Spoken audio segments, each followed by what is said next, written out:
before July 5th, before the first testimony that basically Director Comey got involved in, prior to that, did you see a change in the morale? Just yes or no, yes, a change, or more anxious, more concerned? I think morale has always been good. However, we had, there were folks within our agency who were frustrated with the outcome of the Hillary Clinton case, and some of those folks were very vocal about those concerns. All right, acting FBI Director, who is continuing to speak before a committee on Capitol Hill right now, Andrew McCabe, is in that role of taking Comey's place right now as they go through possible replacements, including Mr. McCabe. He's joined by the head of the NSA and the CIA. But I do want to get some early reaction to all of this and the drama that is building on Capitol Hill with former Attorney General Bill Barr. Mr. Attorney General, very good to have you. What do you make of where this is going and how far it is going? How far what is going? This is now deemed, in the eyes of some, a constitutional crisis. Oh, no, it's not a constitutional crisis. I think the president certainly is entitled to his choice as FBI director. And while I admire Jim Comey a lot, I think he's contributed a lot to the country. He's enormously gifted.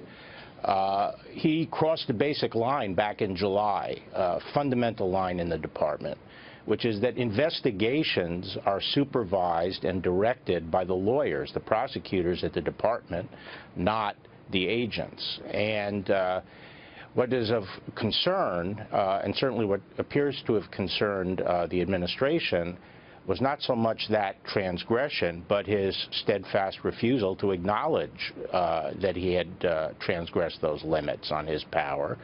And while I, believe that he sincerely believes he did the right thing, you can understand that the administration would want someone at the FBI who acknowledges, recognized limits on the power of the director of the FBI. But timing is everything, right, sir? And I think the reason why some people, even in Republican circles, John McCain, of course, is never a big fan of this president, so I always see that through the prism of who's criticizing, but that the timing of this and news that the Russian investigation could be heating up, does that just make it look worse than it should?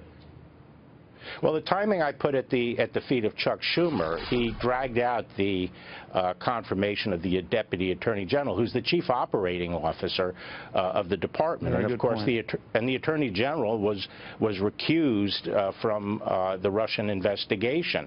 So until the deputy was in the building, there was really no one who could deal with these matters. And the deputy assessed the situation and wrote his memo. So the timing doesn't bother me. But here's the thing that everyone is missing, which is Jim Comey was never in charge of the investigation. That's trotted out by the media and by the president's critics.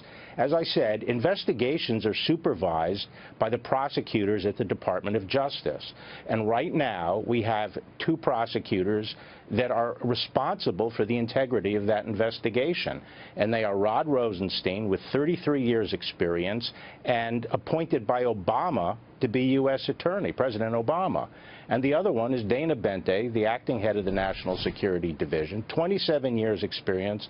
Both of these men came in as career prosecutors. Do you buy, then, Attorney General, this notion that Mr. Rosenstein was upset that it was being framed as his recommendation, didn't like the way the administration was presenting this as all his idea, and that he would threaten to quit? Now, that's not being verified by anyone. It's a Washington Post story.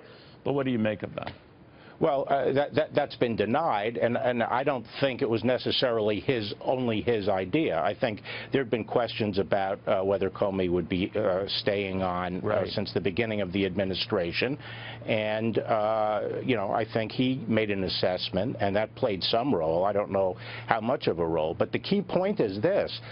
The Senate knew that Rod Rosenstein would be supervising this investigation when they voted on him. That was all over the newspapers. It was commented on the floor of the Senate. You're right. And they voted, and they voted 94-6 bipartisan support for this man.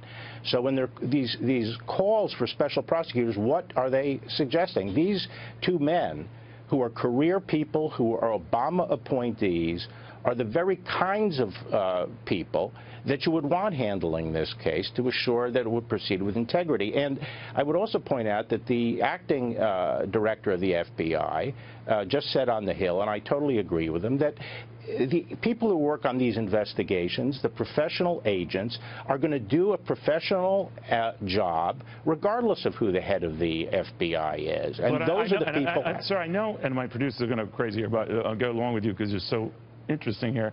The names, some of the names that have come to replace him have a real overt political past, and that's sometimes inescapable in Washington, I know. But names like Rudy Giuliani or Chris Christie, do you think that would hurt making that case if someone who had campaigned aggressively for the president is in the position of running the FBI?